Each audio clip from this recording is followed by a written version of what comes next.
अस्सलाम वालेकुम and welcome to Ahmad skills YouTube channel.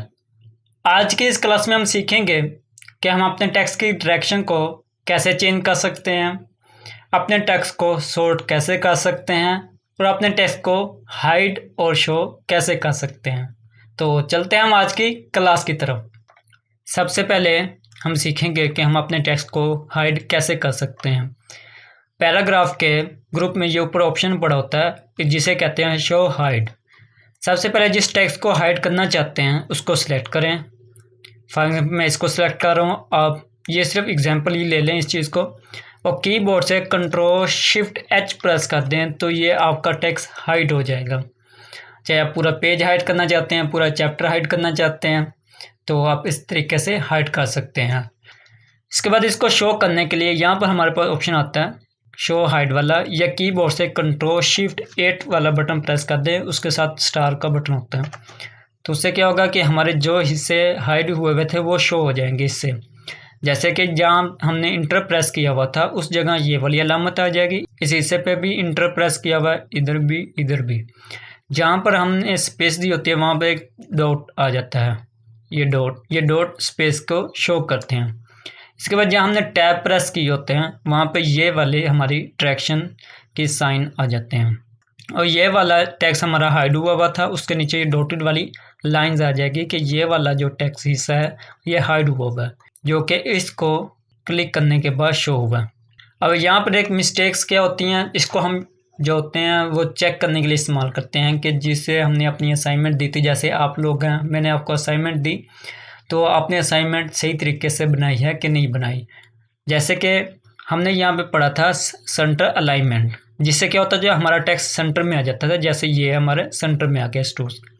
कुछ स्टूडेंट क्या मिस्टेक करते हैं, जब असाइनमेंट बना रहे होते हैं तो इसको सेंटर में बजाय इस टूल की मदद से हम इसे सेंटर ले आए, वो टैब को प्रेस करके अपने जो होता है टेक्स्ट को उसको सेंटर में ले आते हैं, जो कि इंतहाई गलती करते हैं। तो जब हम अपने शो हिडन वाले टूल पर क्लिक करते हैं तो हमें वहाँ से उस चीज़ की गलती नज़र आ जाती है। अच्छा, जो टेक्स्ट हमने हाइड किया था इसको दोबारा शो करना चाहते हैं तो क्या करना है, दोबारा इसको क्लिक करें और कीबोर्ड से कंट्रोल शिफ्ट एच प्लस कर दें तो ये वाला हिस्सा आपका दोबारा अनहाइड हो जाएगा। अब दोबारा यहाँ पे क्लिक करें हाइड वाले ऑप्शन के, तो ये आपका दोबारा टेक्स्ट हाइड नहीं होगा। अगर आप इसको हाइड करते हैं उसके बाद यहाँ पे कुछ भी आप लिख सकते हैं। मैं यहाँ से इसकी कलर चेंज कर देता हूँ। अब दोबारा आप कंट्रोल शिफ्ट 8 वाला बटन प्रेस कर दें तो आपको शो हो जाएगा कि ये वाला हिस्सा आपका हाइड हुआ था, उसके बाद ये लिखा गया। या आप कहाँ पे ट्रिक इस्तेमाल करना चाहते हैं, कैसे इस्तेमाल करेंगे, ये अब आप पे डिपेंड करता है। नेक्स्ट हमारे पास टूल आ जाता है सॉर्ट का। इस सॉर्ट का इस्तेमाल क्या होता है कि मैं आपको एक छोटी सी एग्जांपल देता हूँ कि हमने एडमिशन लिए बच्चों के, या आपने जब पेपरों के लिए अप्लाई करते हैं, जॉब के लिए अप्लाई करते हैं, तो आपकी एक मेरिट लिस्ट तैयार होती है। तो उस मेरिट लिस्ट में आप टॉपर वाले को ऊपर लेकर आना चाहते हैं या कम नंबर वाले को ऊपर लेकर आना चाहते हैं, उस तरतीब के लिए आप इस टूल का इस्तेमाल करते हैं।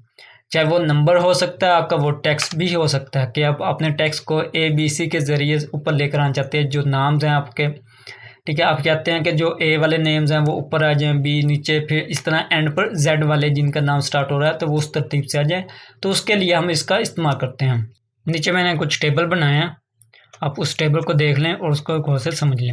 इसमें मैंने क्या किया, कुछ बच्चों के मैंने नेम्स, उनके नंबर्स एग्जांपल के लिए, और साथ उनकी डेट ऑफ बर्थ, ये कोई भी डेट हो सकती है, डेट ऑफ ज्वाइनिंग आपकी हो सकती है, किसी भी एम्प्लॉय की डेट ऑफ ज्वाइनिंग हो सकती है, डेट ऑफ बर्थ हो सकती है, ठीक है, डेट ऑफ एडमिशन हो सकती है, वो कोई भी डेट हो सकती है। मैं यहाँ पे सिर्फ आपको एग्जांपल के लिए ये टेबल तैयार किया कि आप समझ लें कि इसकी मदद से हम क्या क्या चीज़ तरतीब लगा सकते हैं।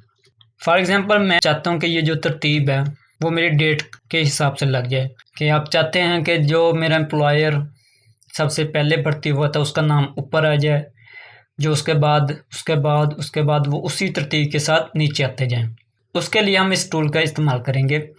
यहाँ पर मैंने क्या किया कि हर लाइन को एक कलर दे दिया ताकि आपको इस चीज़ की भी वाज़ेह समझ आ जाए कि जब भी हम इस सॉर्ट का इस्तेमाल करेंगे तो ये नहीं होगा कि सिर्फ डेट ही तरतीब आ जाएगी, बाकी डाटा जो हमारा वो आगे पीछे हो जाएगा।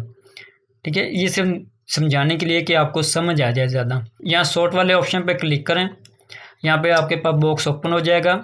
यहाँ पर आ जाएगा सॉर्ट बाय पैराग्राफ,